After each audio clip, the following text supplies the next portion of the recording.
le port de Massawa sur la mer Rouge. Un bataillon de soldats éthiopiens tient encore un quartier de cette ville aux mains des maquisards depuis maintenant plusieurs mois.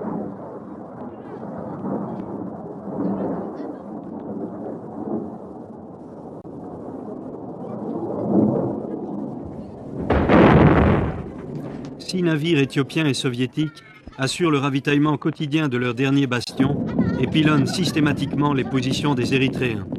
Plus que jamais, la guerre se poursuit dans cette province d'Éthiopie qui se voudrait indépendante, mais qui, pour son malheur, occupe une position stratégique dans la Corne de l'Afrique. L'Éthiopie est entourée de puissants États conservateurs, comme le Soudan et l'Arabie saoudite, et surtout, elle longe cette mer Rouge, centre des rivalités mondiales, qui commande l'accès à la Méditerranée et représente une voie de passage essentielle pour les pétroliers. Le garant de l'influence européenne sur cette région stratégique a été longtemps Haïlé Sélassié, le roi des rois, couronné empereur d'Éthiopie en 1930 en présence de tous les monarques européens. Après 1950, l'Éthiopie se rapproche des États-Unis. Addis Abeba reçoit la moitié de l'aide militaire américaine attribuée à l'Afrique. En 1974, la société momifiée d'Haïlé Sélassié est mise à bas. Un conseil militaire dirigé par Mengistu s'empare du pouvoir. Ainsi se trouve achevé le renversement d'équilibre des forces mondiales dans la Corne d'Afrique. Au début des années 60, le Yémen était sous influence britannique. Aden était une base militaire anglaise, Djibouti une base française. La Somalie restait proche de ses anciens colonisateurs, l'Angleterre et l'Italie. L'Éthiopie était alors l'allié privilégié des États-Unis. En quelques années, la situation se renverse. Le Yémen du Sud se constitue en république populaire. La Somalie se range dans le camp socialiste. Djibouti va devenir indépendant. En Érythrée se forme un front marxiste. Et enfin, l'Éthiopie décide de s'appuyer sur l'Union soviétique. On découvre les vertus révolutionnaires du derg. Mengistu signe un traité d'amitié avec Moscou. Désormais, l'URSS et le camp socialiste ne ménageront aucun effort pour soutenir militairement leur nouvel allié. Quitte à sacrifier provisoirement l'alliance avec le régime progressiste de Somalie. Fin 1977, Mogadiscio expulse 2000 experts militaires soviétiques et rompt toute relation diplomatique avec Cuba.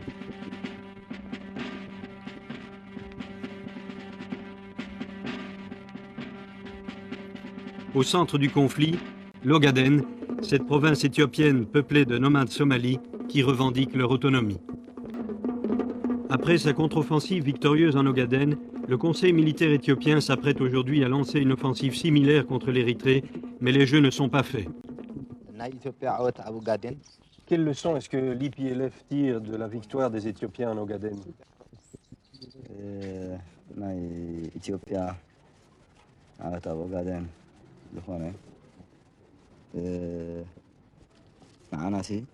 Pour nous, la victoire militaire de l'Éthiopie en Ogaden n'est pas une chose surprenante. Nous étions partis de l'hypothèse la plus pessimiste, c'est-à-dire une défaite éventuelle du Front de libération de l'Ogaden.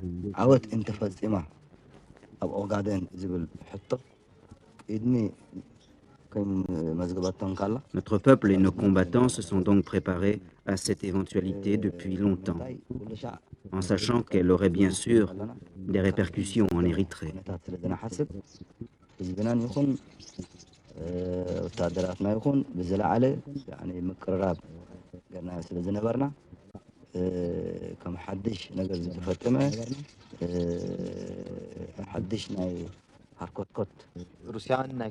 Est-ce que l'aide militaire soviétique et cubaine ne représente pas un facteur nouveau dans votre lutte contre les Éthiopiens? Cette aide ouvre pour nous un nouveau chapitre dans l'histoire de notre lutte avec le pouvoir central d'Addis Abeba. Il ne faut pas oublier que du temps de Haïlé Sélassié, l'Éthiopie bénéficiait déjà de l'aide massive des Américains et des Israéliens. Aujourd'hui, le DERC n'est pas aidé seulement par les Russes et les Cubains, mais encore toujours par les États-Unis et Israël. Cela n'empêche, nous sommes convaincus que notre lutte sera un jour victorieuse. Dans les années 60, l'ouest de l'Érythrée a été conquis par le FLE, le Front de libération de l'Érythrée. En 1970, une scission marxiste, le Front populaire, s'impose à l'Est et conquiert progressivement la majeure partie de la province. Seuls restent aux mains des Éthiopiens Asmara, la capitale, et les ports de Massawa et d'Assab, les seuls débouchés de l'Éthiopie sur la mer Rouge.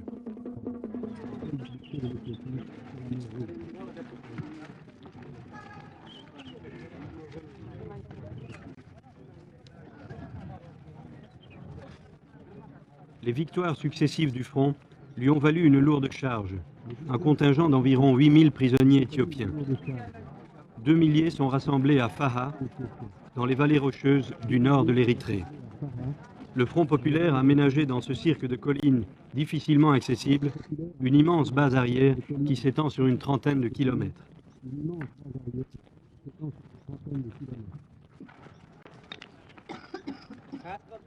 Le poids de ces centaines de prisonniers est considérable.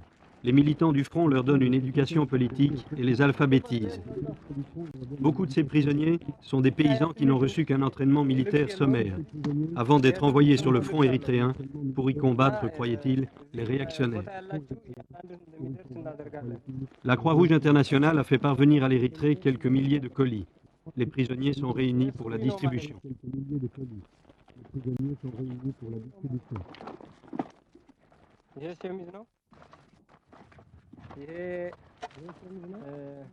ስጋ ነው።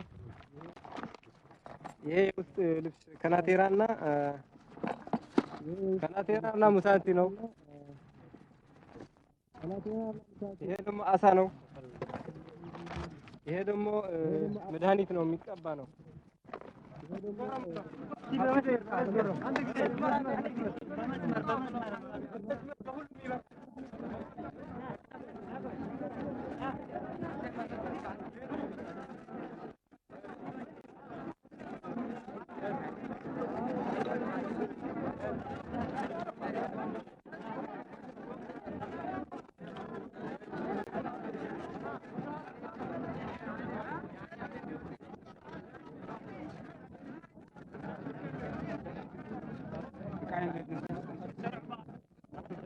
Vous parlez français? Oui, un peu. Oui. C'est la première fois que vous recevez une aide internationale? Oui, c'est ça. C'est la toute première fois? C'est la première fois que je trouve des types d'aide comme ça. Est-ce que c'est nécessaire? Oui, c'est très très nécessaire parce qu'on n'a pas d'habillement. On n'avait pas d'habillement ici. On avait, mais vous l'avez regardé comme des gens étaient. Comment? Ah oui, il nous faut l'aide extérieure aussi, oui, mais ils nous aident ce qu'ils peuvent. L'aide extérieure aussi, c'est très très nécessaire. L'Ogaden est en main des Éthiopiens. Tout le monde est heureux. Ici, parmi les prisonniers, vous espérez une victoire pour les Éthiopiens? Oui, bien sûr, parce que là-bas, la guerre, moi je ne crois pas de ma part comme une guerre juste. En Ogaden? Et ici en Érythrée? J'ai pris l'éducation politique, j'ai connu l'histoire de l'Érythrée, alors c'est vrai qu'ils font la guerre, je crois. C'est à mon avis. Est-ce que les prisonniers espèrent une victoire de Mengistu? Je pense que l'Érythrée va gagner à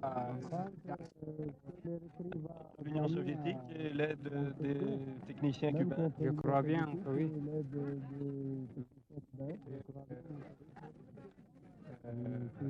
Bien, je ne sais pas s'il y a des humains, je voulais dire des combattants, je ne sais pas. Je ne sais pas s'il y a une aide. Mais on a entendu parler qu'il y avait des instructeurs Et de l'armement? de l'armement, c'est ça.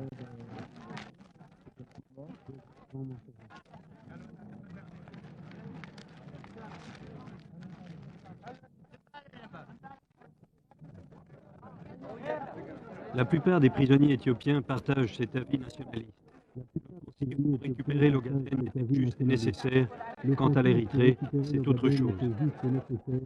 Quand l'Érythrée, c'est autre chose.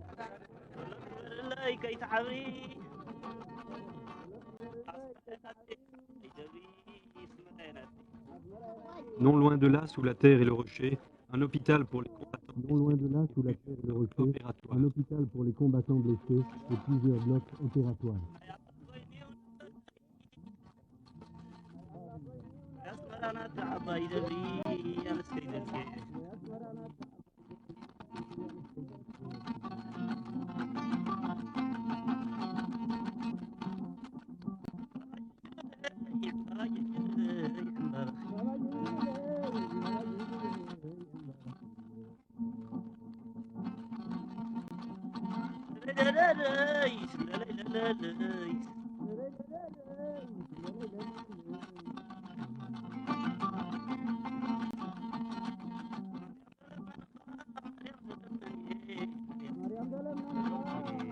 Le Front populaire établit une vaste infrastructure sanitaire dans une Le zone Front libérée. populaire a établi une vaste L'ingéniosité infrastructure et sanitaire. le dévouement dans ne la zone suffisent pas à libérée, compenser le mais manque de médicaments, l'ingéniosité et surtout le les dévouement ne antibiotiques suffisent pas à et les compenser le manque de médicaments, surtout les antibiotiques et les vaccins.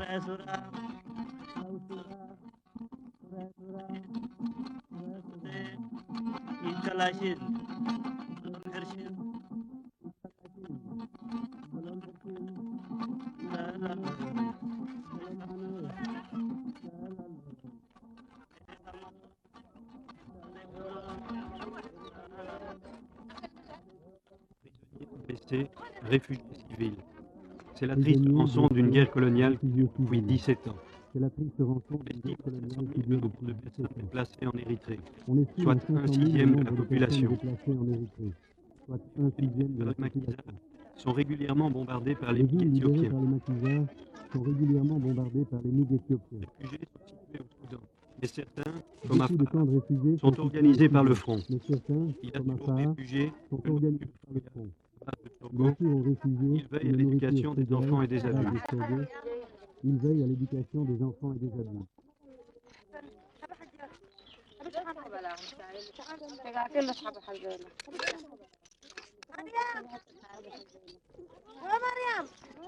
Un orphelinat tout proche abrite 900 enfants.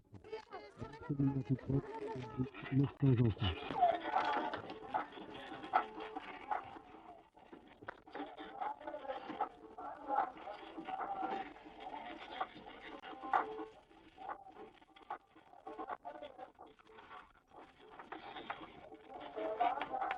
La base arrière de Faa répond à des buts politiques. La base Répartis arrière de dans Faa différents ateliers, répond à des buts 200 politiques. ouvriers fabriquent et Répartis réparent dans différents l'équipement ateliers, essentiel des 200 combattants. ouvriers fabriquent et Cela réparent permet aux l'équipement maquisards de ne essentiel dépendre des d'aucune combattants. aide étrangère, Cela d'où qu'elle permet aux vienne. maquisards de ne dépendre Mais le front aurait d'aucune très aide bien pu étrangère. transférer à l'intérieur des villes qu'il contrôle Le front aurait très des bien pu ateliers de transférer radio et à de l'intérieur mécanique, des villes qu'il de contrôle couture et de des réparation ateliers de d'armes. radio et de mécanique, Il a choisi la voie et inverse. de réparation d'armes. Malgré les difficultés de Il a transport, choisi la voie la inverse. base de Faa a été Malgré les renforcée. difficultés de transport, Désormais, plusieurs la groupes base de Faa a électrogènes été renforcée. fournissent électricité et force Désormais, plusieurs motrice groupes à cette électrogènes petite ville. fournissent électricité et force motrice à cette C'est que le petite Front ville. populaire veut conserver son autonomie à l'intérieur C'est que même le de Front l'Érythrée. populaire veut conserver son autonomie à l'intérieur même de l'Érythrée.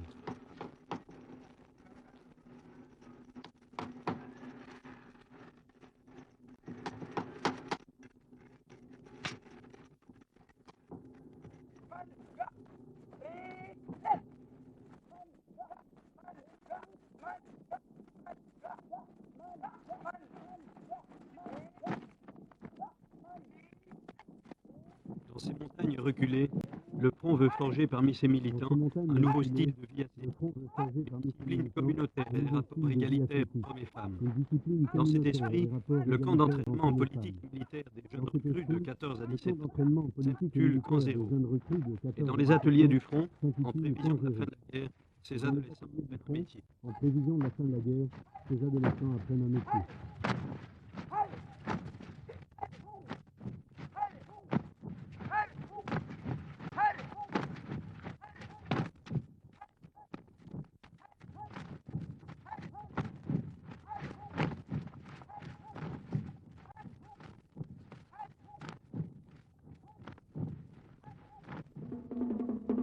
Loin des maquis, la la ville libérée de Keren. Le front y expérimente une nouvelle forme de pouvoir populaire. Le front y expérimente une nouvelle forme de pouvoir populaire.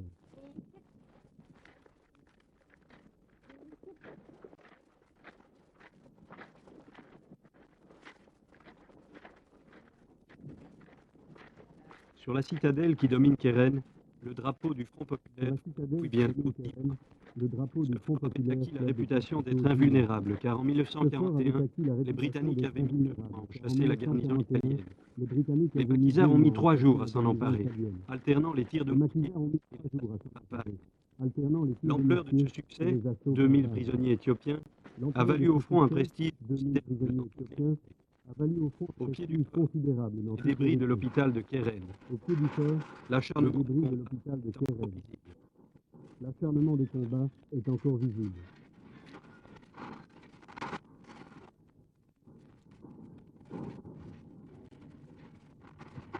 Il n'y eut pourtant que peu de victimes civiles. Quelques heures avant l'assaut final, la population avait été invitée à se Quelques heures avant réfugier dans l'assaut les final, campagnes la environnantes. population avait été invitée à se réfugier dans les campagnes environnantes. En s'emparant de Keren, le front héritait d'une situation En délicate. s'emparant de Keren, Les habitants le front sympathisaient héritait depuis d'une longtemps situation délicate. avec l'autre mouvement de Les habitants libération. sympathisaient depuis longtemps avec l'autre mouvement de libération. C'était une région du FLA. Mais le FLA tournait dans cette région, mais il n'avait pas vraiment changé la mentalité du peuple.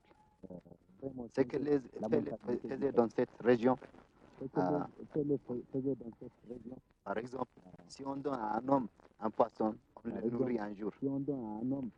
Si on lui apprend à pêcher, on le nourrit toute sa vie. Donc les FLA, ils ne nourrissaient que le peuple pour un jour. Du point de vue politique, je veux dire. Et depuis un an à peu près maintenant que Keren est pris, 9 mois, qu'est-ce que le FPL a fait pour les gens? Vraiment, notre front a apporté beaucoup de changements dans la vie des Keren. Par exemple, ce qu'on voit plus clairement, c'est l'organisation de masse. Surtout la jeunesse bien organisée, on le voit participer dans la production, dans l'avant-garde des combats et même dans des réunions de la jeunesse. Mais aussi, il y en a des organisations des ouvriers, des femmes, aussi des autres forces démocratiques qui se trouvent dans la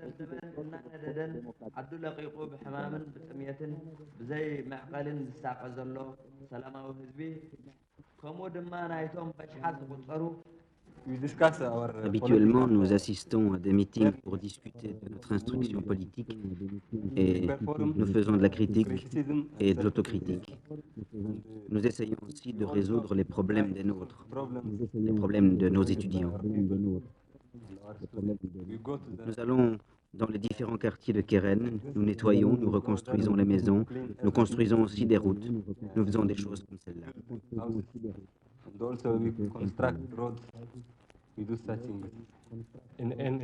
Dans toutes les occasions, nous participons à l'administration de la ville, grâce au fait que nous faisons partie de l'organisation des jeunes. Autrefois, c'était le couvre-feu. Nous n'osions pas sortir le soir dans les rues, de peur d'être tués par les soldats du DERC.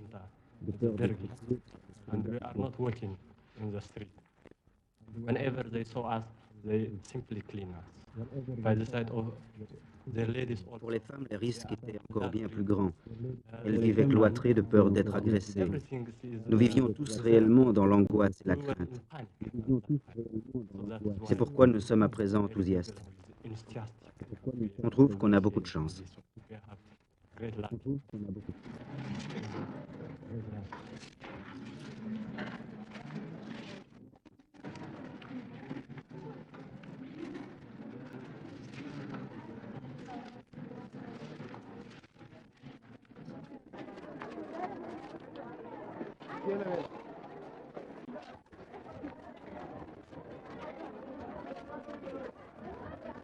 Cette jeune fille de 19 ans a fui avec ses parents la ville d'Asmara où elle faisait des études d'économie.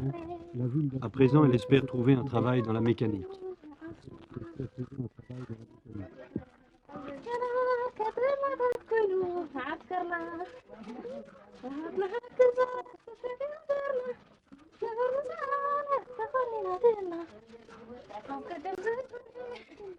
Pourquoi est-elle devenue une sympathisante du Front populaire? Je suis pour libérer l'Érythrée de l'emprise éthiopienne depuis toujours. Après la prise de Keren, j'ai vu agir les maquisards du front en conformité avec leurs paroles. Cela m'a décidé. Et qu'en pense sa mère? C'est très bien, je suis fière d'elle. Je fais aussi partie de l'association des femmes. Depuis 7 mois, depuis la prise de Keren. Et avant cela, avait-elle entendu parler du Front populaire?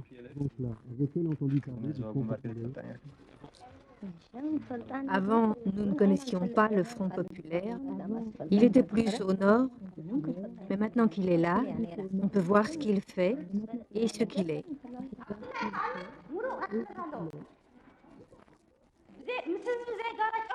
L'assemblée hebdomadaire des femmes de l'un des 6 quartiers de la ville. On y discute l'accord qui est intervenu récemment entre les deux mouvements de libération.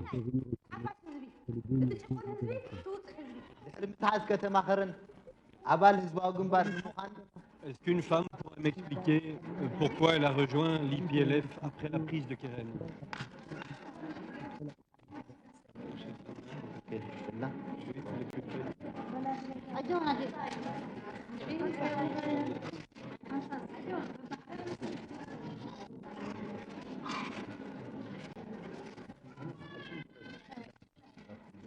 Avant la prise de Keren, nous étions sous un régime d'exception. Nous n'avions pas le droit de dire tout ce que nous pensions. Comment aurions-nous pu connaître les idées du Front populaire? Dans notre isolement, c'était impossible. Mais après la libération de Keren, nous avons pu rencontrer ces maquisards qui donnent leur vie depuis des années pour la libération des masses opprimées.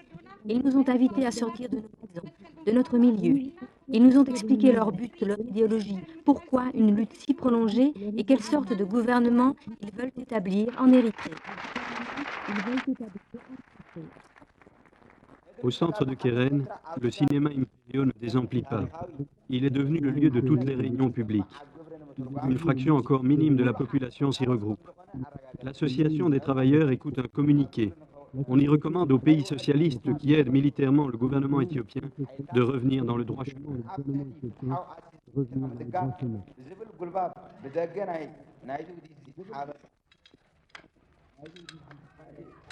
Il y a beaucoup de travailleurs ici. Il y a plus de 26 ouvriers ici. Qu'est-ce qui se passait du temps où les Éthiopiens étaient au pouvoir ici en Érythrée? Est-ce que l'entreprise appartenait à un propriétaire privé?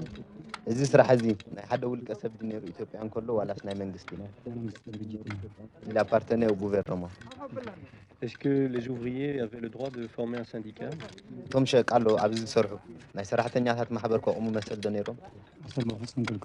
n'avaient pas le droit d'organiser leur syndicat. Et quand le DERG est arrivé au pouvoir, est-ce que les travailleurs ont pu s'organiser?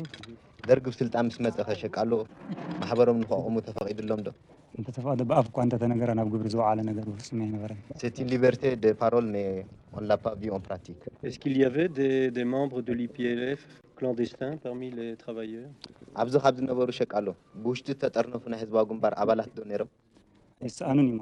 Comme les organisations sont clandestines, je crois qu'il y avait des membres ici, mais je ne peux pas dire telle ou telle personne. Qu'est-ce qui s'est passé quand Keren a été prise par l'IPLF? Depuis l'entrée de l'élève dans cette ville, le plus grand changement que j'ai vu dans ma vie, c'est que l'FLF nous a organisés, il nous a politisés, il nous a rendu conscients de la situation de l'Érythrée.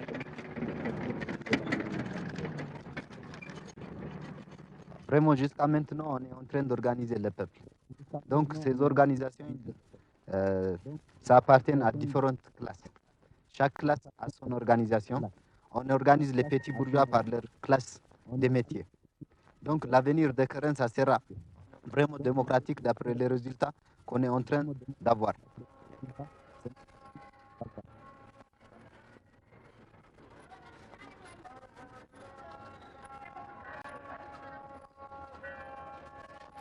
Depuis la prise de cette ville commerçante, la troisième en importance d'Érythrée, les maquisards tentent de gagner la population en douceur par une gestion quotidienne exemplaire. Dans cette ville où coexistent musulmans, coptes et catholiques, les écoles religieuses ont été rouvertes. Seuls des cours d'histoire d'Érythrée ont été ajoutés. Le couvre-feu à 18 h, imposé depuis 10 ans, a été aboli. La vie quotidienne a repris un cours normal. L'eau, le gaz et l'électricité ont été rétablis.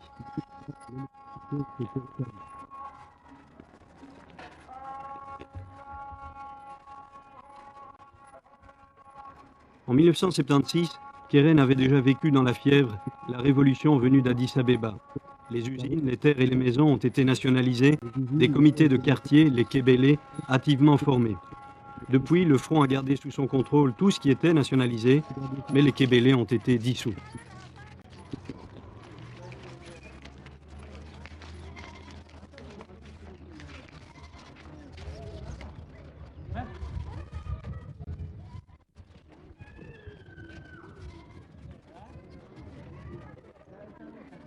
Le front assure, à prix réduit, la distribution de quelques produits de base pour éviter la spéculation, car la vie quotidienne est difficile et le chômage général.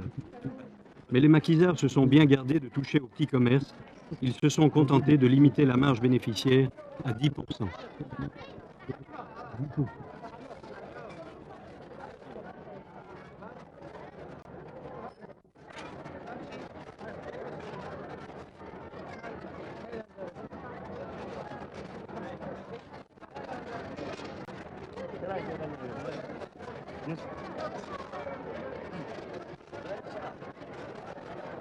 Donc on est en train d'établir des modèles de l'avenir de l'Érythrée dans les villes qui sont libérées. On est sûr qu'on va établir vraiment une nation démocratique qui va représenter tous les peuples érythréens. Cet exemple, ça commencera des grandes villes qui sont libérées avant qu'on libère notre capitale d'Asmara.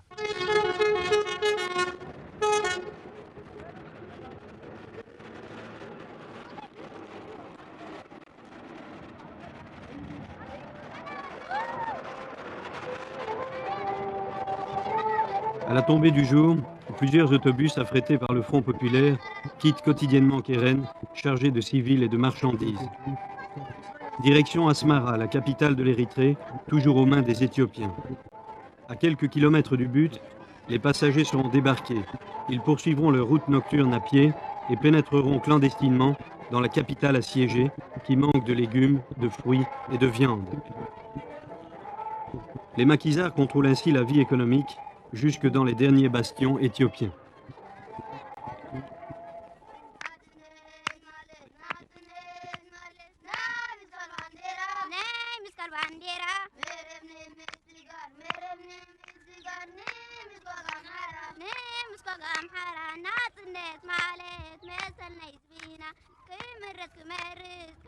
Dans cette campagne paisible, à quelques kilomètres du front d'Asmara, la guerre paraît presque oubliée.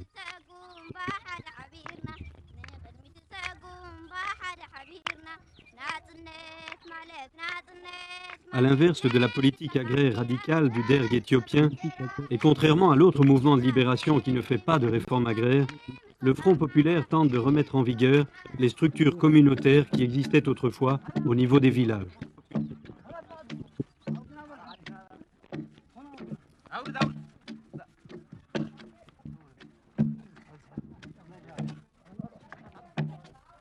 Cette solidarité se manifeste fréquemment. On dresse en commun un nouveau toit pour une habitation. Depuis des siècles, la terre appartenait collectivement au village et tous les 5 ou 7 ans, elle était redistribuée. À son arrivée dans cette région en 1974, le Front populaire s'est contenté de remettre en vigueur cette règle qui avait été progressivement pervertie. Dans ce village, une vingtaine de propriétaires absentéistes et quelques prêtres ont été expropriés.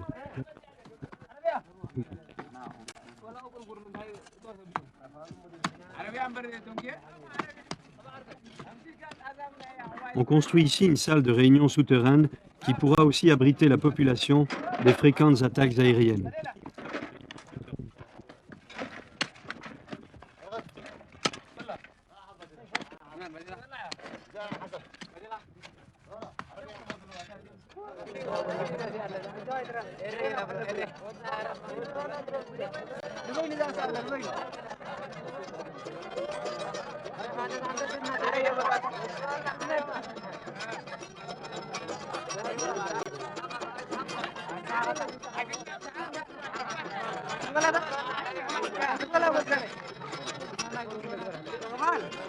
Dans un bois d'eucalyptus à l'abri des MiG éthiopiens, un bon millier de miliciens sont réunis pour former de nouvelles équipes et de nouveaux bataillons.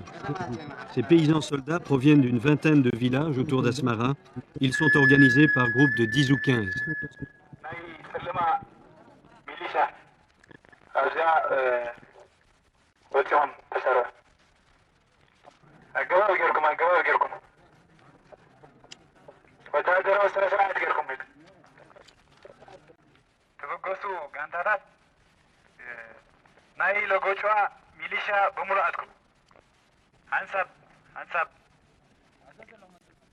Avec son organisation et sa discipline, son système de gestion, ses écoles et ses dispensaires, le front a jeté les bases d'un État populaire original. Mais sera-t-il capable de défendre cet État naissant? L'accord politique et militaire qui vient d'être signé entre les deux mouvements de libération érythréens leur permet d'aligner ensemble sur la ligne des combats environ 30 000 maquisards. L'unité des deux mouvements apparaît donc comme une impérieuse nécessité pour contenir une nouvelle offensive éthiopienne qui paraît imminente. Est-ce que vous pensez que l'unification des deux mouvements peut accélérer la fin de la guerre en Érythrée? On ne prend pas en considération le fait que cet accord peut accélérer ou retarder la fin de la guerre. Nous lutterons pour réaliser un front uni entre les deux organisations, mais la fin de la guerre ne dépend pas de nous. Si l'on avait les moyens militaires et diplomatiques pour en finir, on n'hésiterait pas. Mais nous ne sommes pas pressés de vaincre militairement.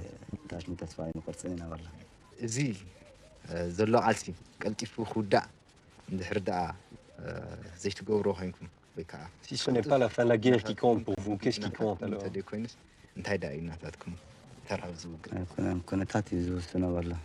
C'est pas nous qui le décide, c'est la situation qui la décide.